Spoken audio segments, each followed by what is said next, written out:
重庆城人堆堆，龙门阵空老吹。今晚上和尚就接到拜我们重庆的老龙门阵河川钓鱼城的传说。话说在远古时代，那个三江之地洪水泛滥，瘟疫蔓延，失去了家园跟亲人的灾民就纷纷逃奔到山上去避难。正当这些人被饥饿与病痛折磨濒临死亡的时候，突然从那个天上就降下来一位仙人。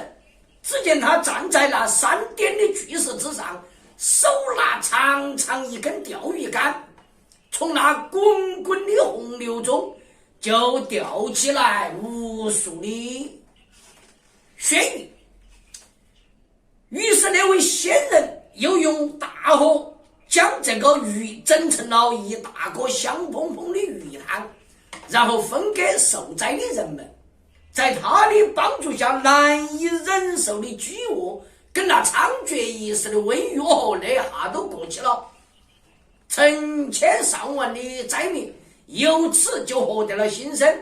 从那以后，那个仙人垂钓那个地方就被人们称作了钓鱼台。传说那个台上那个一个凹荡荡，那就是仙人用来放锅煮鱼的，因为一共有9个凹坑，所以那个地方都叫9口锅。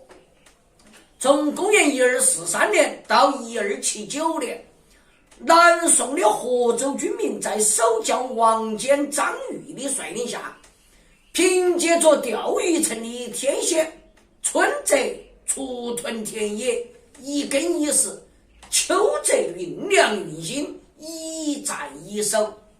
而蒙古大汗当时应该是元宪宗，总帅汪德成、东栓童军、霍拉等80多位叱咤风云的蒙元将领，视钓鱼城为弹丸之地，长期围城强攻。双方就于此殊死搏斗，浴血奋战，历经了大小战斗200余次，共同创造了钓鱼城36年攻防战争，那一古今中外战争史上罕见的一弱胜强的奇迹。那场战争史上罕见的持久战，它以蒙古大汗战死钓鱼城下，蒙古汗国不得不从欧亚战场撤军的史实而闻名于世界。钓鱼城也因此就被叫做了上帝责边处。关于钓鱼城的传说其实还有很多，那其中还有个关于叫白河岸的传说。那是说从前河川的钓鱼城下有一个人家2母子，妈也勤俭能干，娃儿聪明伶俐。小娃儿的爹死得早，母亲呢省吃俭用积攒了点钱，就让小孩读书。后来他妈就劳累过度，在一场大病后就变成了瞎子。那个时候娃儿才15岁，一家的生活就全靠那娃儿打柴卖菜过日子。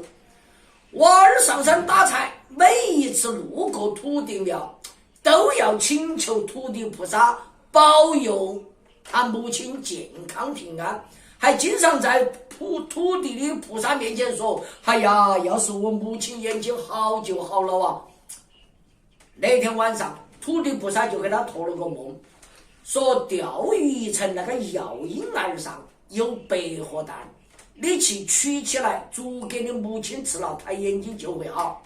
于是第2天他就立刻上山采白鹤蛋去了。然而当他走到山脚昂起头一看，那才发现山崖意外陡峭，那个啷个爬得上去？恁个陡法子，不爬他都取不到蛋，爬那个山是恁个险峻嘛，手都扣不稳，脚也踩不稳，那一累下去不是都在大伤。娃儿都反复的掂量，想到了母亲的眼睛，最后下定决心一定要爬上去。没爬好几下，整得一身汗水长流，撩着牙光，好不用爬到那个半崖上北河过夜那个地方。一看周围到处都是白河窝，有的窝窝还有一些小白河。那些带着幼崽的老白河看到有人爬上来了，都开始呱呱的叫个不停。娃儿都在想，要是我把那个孵小白河的蛋儿给它剪了，那白河就孵不成了。没有了小白河，以后又啷个有白河来生蛋呢？想了一下，他就只在一个窝里捡了一个蛋，其余的都留在窝头，让白河得以继续孵化。回去以后，娃儿都把那个蛋煮了给他母亲吃。没过多久，他母亲的病还真的好了。后来他两娘们儿省吃俭用，自种自吃过日子。妈还叮嘱娃儿认真读书。后来的娃儿上京赶考，中了皇榜，当官了。娃儿呢，就想起自己的妈辛苦了一辈子，又没吃个啥子，也没穿个啥子，而且住了一辈子的茅草棚。于是他就回到河州接他母亲，没到京城去。他母亲就说：“儿啊，我都老了，还走那个远干啥子啊？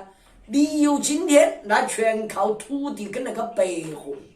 你跟他们修着庙，我也不到京城去，就在庙里照观菩萨好了。”听了他母亲的话，那娃儿就在钓鱼山下就修了一座庙，庙的名字都用白河2个字取的，叫做白河庵。在那个三角坝外河边那一条壕沟，后来都被叫做了白河壕。